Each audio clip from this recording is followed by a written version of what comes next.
Hey, this is Rusty. I'm working on a Super Mario pinball machine, and in order to give myself a little bit of encouragement, because this machine has been a challenge, yeah, I have my Mario hat on.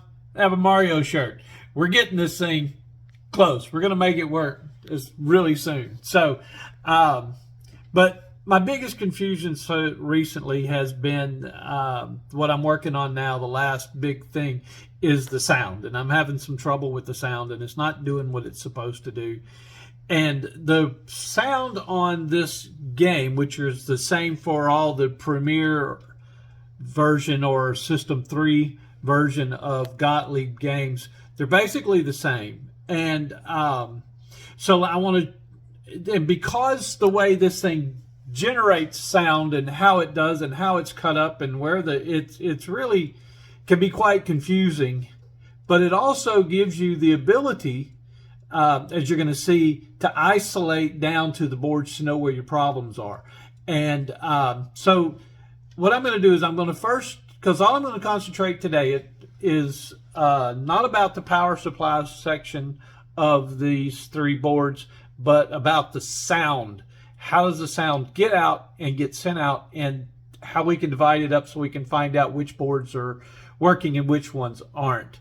So first, let's go over and let me show you the three boards, and we will go from there. All right. So there's a bunch of boards.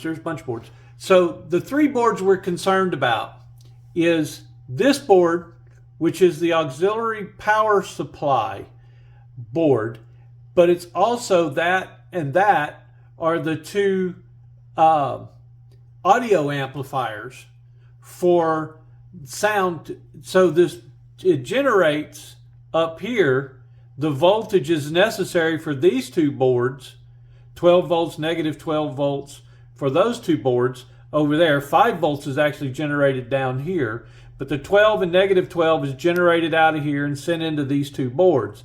Now, so that's why they call it the auxiliary power supply, but it also does the audio amplification. You can see this RCA jack wire here is what feeds the audio into this, that is then amplified out of here and out of there to the speakers. All the speakers are connected to this board. Okay, so final sounds come from this board. Okay, now there are two other boards. This is the main sound board here, and this is what they call the auxiliary sound board. Now the main board basically controls sounds, when they should go and how they should go, but it also generates all the sounds that are not speech. That's this guy's job. He's generating the speech, but he's also commingling the sound from here. At this point on this board, it's commingled together and sent out to here. And there's also this jack there, that one there also is the volume. Now, this gets really confusing and complex because, I mean, look at this. This looks like it's hacked in, but it's not. It's the way it's designed. It's the way it's supposed to look like that, which is really kind of goofy. But, so in order to show you, because all I'm concerned about today, not the components of the individual components of the boards, but how does the sound get from this board, commingled to this board, out to this board, and then out to the speakers. And it's not as simple as you would want it to be. So what I have is a diagram that I'm going to pull up here and show you what it a little more clearer that way. So hang on, let me get that diagram up. Okay, so here's the diagram that we'll be using to try to understand what's actually going on. So again, my three boards, I simplified them with just the ports that I needed off those boards to kind of explain what's happening. You see the main soundboard is at the top, the auxiliary soundboard underneath, and then the auxiliary power supply board down at the bottom. Basically, the reason I did it that way is because the sound generation processing starts in the sound board at the top, flows into the auxiliary sound board, is then commingled and stuck into the auxiliary power supply, which then goes out to the speakers. So on the soundboard number 1, when soundboard's generated there, it is sent out through 2 points. The first point is the ground. Let's just talk about the ground. The ground for the audio out leaves on plug 2, pin 2, to audio ground out, and goes straight to the auxiliary power supply. It does not go to the auxiliary sound card. The only thing that goes to the auxiliary soundboard is from pin 2 number 9, and that's the audio out, the positive out, if you will, from pin 2 there on pin 9 on plug 2 of the audio soundboard. So it goes out and ties into the auxiliary soundboard number 1. Now remember, I showed you on the video that wire that looks like hacked in. Well, that's this wire here, the one that goes from pin 9 down to pin 1. It does have the ground connected to pin 2. That's the same ground, and it's connected to the sheath shielding ground on that audio cable, but it doesn't, the other end of it doesn't connect to the audio soundboard. It's just kind of hanging out there, going nowhere. So the positive for the sound from soundboard 1 goes into pin 9, and that is then fed into the auxiliary soundboard, which is commingled on that board with the speech that's generated from the auxiliary soundboard. It is then manipulated through pins 2 and 3 of the same plug 3 through the volume control. That's a little volume control out there to the right. Looks like a wheel. Yeah, that's the volume control that's on the front. So the volume control is here, and then the commingled and volume controlled sound levels are then sent out through the RCA jack, they call it pin 5 on auxiliary soundboard, into the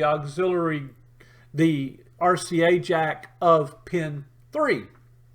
And it carries the ground from that board on that RCA jack into the auxiliary power supply.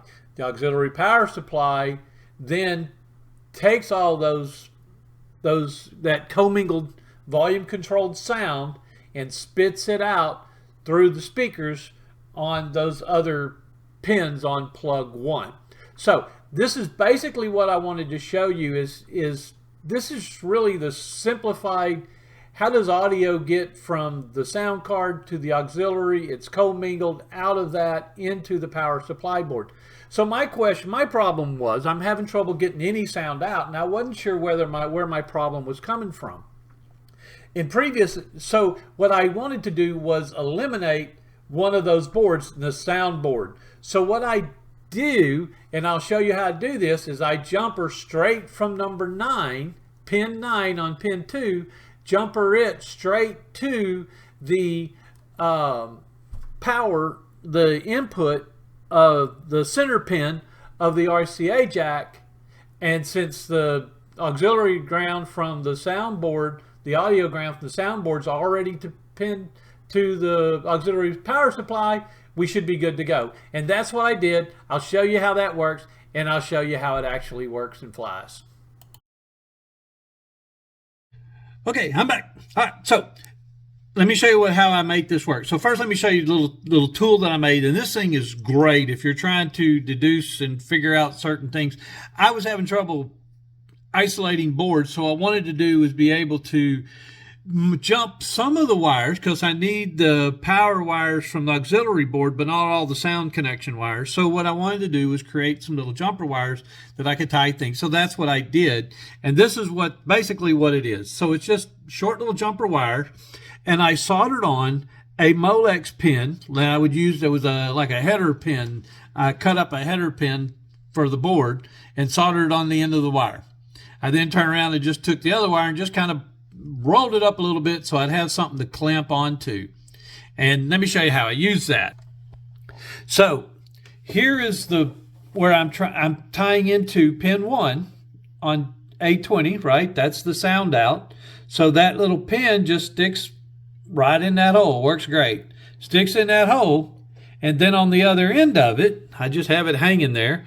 On the other end of it, I have my alligator clip tied to it, making sure it doesn't touch anything there. And then the alligator clip wire goes around. I've unplugged the RCA jack from the RCA wire from the jack on the auxiliary sound. And you can see how I tie the alligator clip straight to the center pin, which is the audio in, right? The positive in to the auxiliary sound board. I didn't have to do pin 9, the ground from this board, because the ground from the sound card, remember, it's already tied into this, as we remember we had a while ago. So all I have to do is just get the positive ground. Now, I've got it up here close because I'm standing on the ground. Hang on. I got to get off. Yeah, I'm standing on the bucket. One of these days I'm going to fall off and kick that bucket. But anyway, all right. So now we're going to turn it on, and it's going to be loud because we've bypassed the volume control. We're simply going to the full things. I'm not going to leave it on super long, but you're going to hear it boot up. You're going to hear the loud squeak that it always makes. And then it'll go into a track mode. It's on free play. I'm going to hit a game. It's going to start, and we're going to hear the sounds from the sound card working and playing. And so that tells me my sound card's working, and it tells me all my speakers. I can hear all 3 speakers working. It tells me my speakers are working, the audio's working. It tells me everything working except for that soundboard, the auxiliary soundboard. That I've now reduced it to that. So let's see how that's going to work. All right, so let's kick her on. Oh, come on. There it is. Really loud. Oh, yeah, it's loud.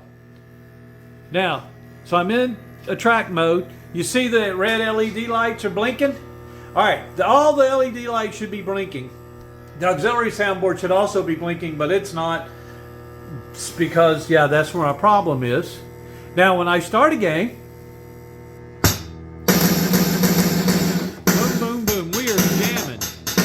here we go. Okay, so anyway, that works. Yeah, like I said, it's extremely loud, but it tells me everything's working. It tells me that all those are working. The only thing that's not working now, I've reduced my problem to that board right there. All right. Well, I hope this has been helpful to anyone else that's working on their Gottlieb Premier System 3 Super Mario or otherwise. All right. See you later. Bye.